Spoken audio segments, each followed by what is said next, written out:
Терентьева Василиса Павловна, ученица 3 класса Красноборской школы. Василиса, как ты написала сказку «Ручка умничка»? Я подумала, почему и нет написать про ручку, ведь мы ее так часто берем в школу, на работу, дома пишем. И я ее назвала «Умничка», ручка «Умничка». Она в капсуле живет, и она может открыться и закрыться, когда у нее какая-то беда. Я еще сделала книжку про ручку умничку, и я хочу вам прочитать этот рассказ про ручку умничку на коми и на русском.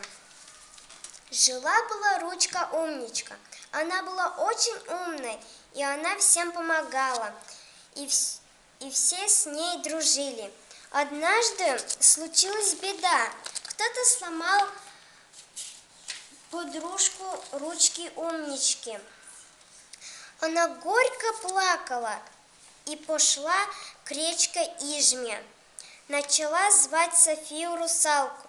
Русалка подплыла и спросила: что случилось? Мою подругу сломали. Помоги.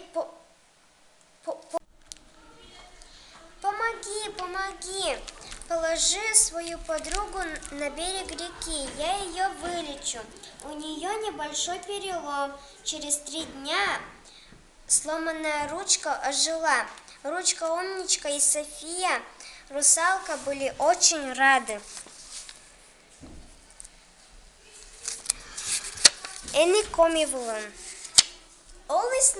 Олис вились ручка умничка. Сия вились зев умний. Ручка умничка вились зев уна подруга. Сия зев йона дружитис накад. Отчет локтис дой. Подруга сокотке чегама. Йона ручка бърди. Сеща лечис ижва доре. Да кутис корна София русалкас. София локтис.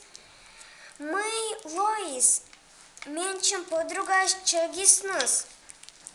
Пукты чегам ручка т юбокас да мес ес лечита. Сыла неджет перелом. Куем луннущти. Чегам ручка ловжис. Ручка умничка и София русалка волын зев радеш. Аття кылзамыш.